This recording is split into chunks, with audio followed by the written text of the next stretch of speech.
Malaysia merupakan sebuah negara yang mempunyai pelbagai etnik dan kaum. Perkara ini dapat dilihat dari segi agama, budaya, dan peradaban. Etika merupakan prinsip moral yang menjadi pegangan individu atau sekumpulan manusia. Peradaban adalah sistem dan tahap perkembangan sosial suatu bangsa, kemajuan sosial dan kebudayaan suatu bangsa. Latar belakang akan menceritakan definisi etika dan peradaban. Etika dan peradaban membawa maksud yang berbeza namun mempunyai konsep yang saling melengkapi dalam kepelbagaian masyarakat di dunia seperti di negara kita sendiri, Malaysia. Apakah maksud etika dan apa pula maksud peradaban?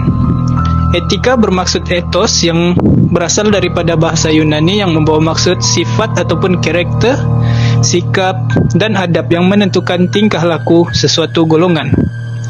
Peradaban pula bermaksud masyarakat yang telah mencapai tahap kerumitan yang tinggi dari segi bentuk organisasi, institusi, struktur sosial dan hubungan ekonominya. Faktor pembentukan etika dan peradaban dibahagi kepada 4, yaitu sistem perundangan, penempatan masyarakat, agama dan kepercayaan, dan bahasa yang serumpun. Faktor yang pertama ialah sistem perundangan yang mempunyai peraturan dan sistem nilai serta moral.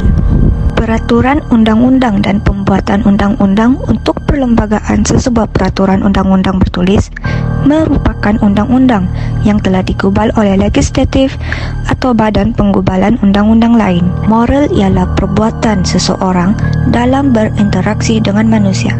Sekiranya seseorang itu dapat diterima serta disenangi masyarakat, maka orang itu dianggap berakhlak mulia. Sistem perundangan yang mantap mempunyai prasyarat pembinaan negara bangsa dan seterusnya sebuah peradaban. Keteraturan sosial adalah prasyarat sebuah peradaban. Maka dengan itu, perundangan tidak boleh ketinggalan dan perlulah mempunyai hala tuju yang jelas dan tegas. Negara Malaysia mempunyai undang-undang dan sistem perundangan yang tersendiri. Undang-undang yang bercirikan identiti sendiri dan meletakkan prinsip serta nilai agama hanya boleh mempertahan peradaban negara. Sistem perundangan di Malaysia sudah beberapa kali menjalani transformasi sejajar perkembangan norma masyarakat dan keperluan tempatan. Kedaulatan undang-undang adalah multidimensi yang mencerminkan pelbagai perspektif yang berakar umbi daripada budaya, politik, institusi, dan konsep keadilan masyarakat. Kepentingan sistem perundangan yang teratur Membantu dalam menyediakan satu set peraturan untuk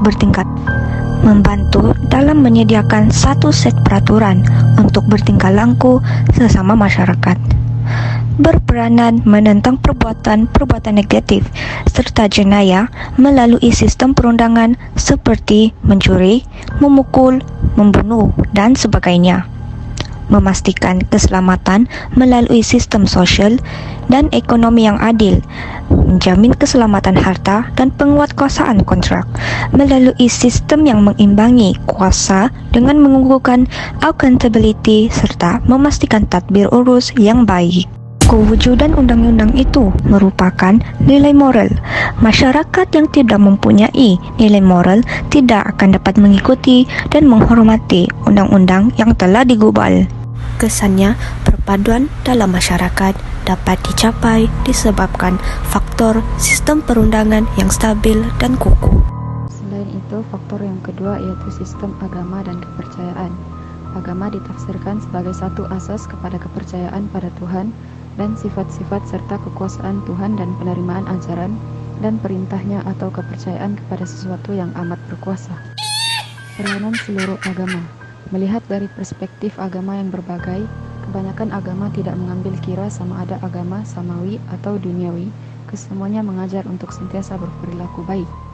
Agama berperanan untuk mencadangkan penyelesaian kesusahan serta persoalan yang dihadapi oleh masyarakat, sekaligus membentuk etika dan peradaban dalam kepelbagaian masyarakat.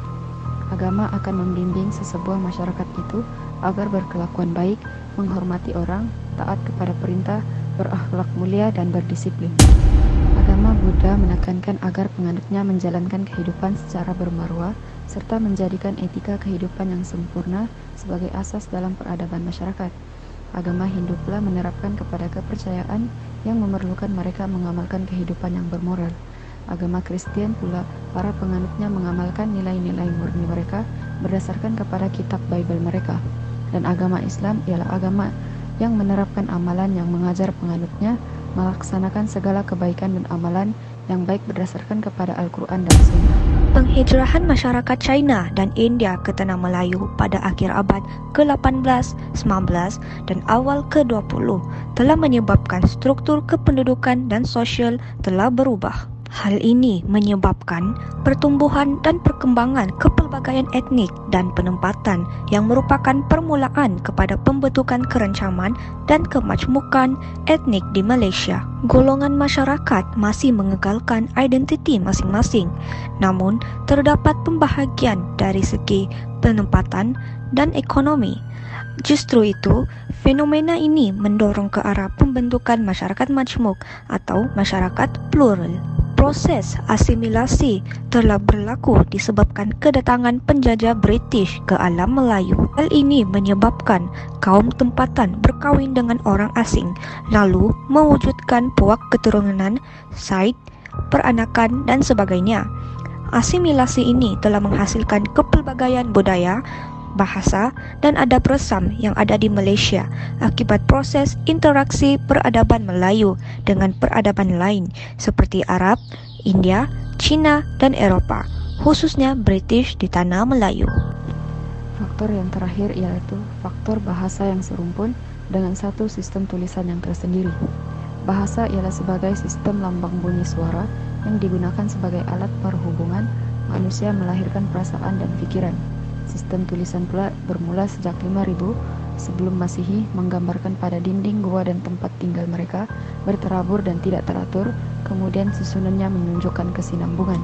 Pentingan bahasa yang serumpun dapat menghasilkan manuskrip berunsurkan seni yang bernilai tinggi, perkembangan tulisan sebagai alat komunikasi dan dokumentasi, serta dapat menyampaikan maklumat. Peranan bahasa yang serumpun juga yaitu sebagai alat komunikasi utama, menyimpan rekod pemerintahan, perundangan, perdagangan, dan keagamaan, serta sumber rujukan ahli sejarawan. Kesimpulannya, terdapat pelbagai faktor yang saling berkaitan dalam pembentukan etika dan peradaban masyarakat kepelbagaian di Malaysia seperti sistem perundangan, penempatan masyarakat, agama dan kepercayaan dan bahasa yang serumpun. Dari segi sistem perundangan, undang-undang dapat menjamin keadilan dalam masyarakat yang berbilang bangsa, manakala melalui penempatan masyarakat pula, kepelbagaian geofizikal dapat menyumbang kepada variasi peradaban yang mewujudkan keseimbangan kaum di Malaysia. Selain itu, agama dan kepercayaan dapat membentuk masyarakat yang berkelakuan baik antara sesama manusia tanpa mengira bangsa, manakala pelbagai bahasa serumpun pula bahasa yang dituturkan bersama seperti bahasa pengantar di Malaysia iaitu bahasa Melayu dapat menggalakkan semua kaum berkomunikasi sekaligus mengeratkan hubungan silaturahim. Faktor-faktor ini sememangnya telah mengukuhkan lagi etika masyarakat kerana seperti yang kita tahu, Malaysia kaya dengan kepelbagaian kaum seperti Melayu, Cina, India dan lain-lain. Oleh itu, kita perlulah mempertahankan etika dan peradaban yang diamalkan pada masa kini agar keharmonian dan kesejahteraan negara sentiasa terjamin.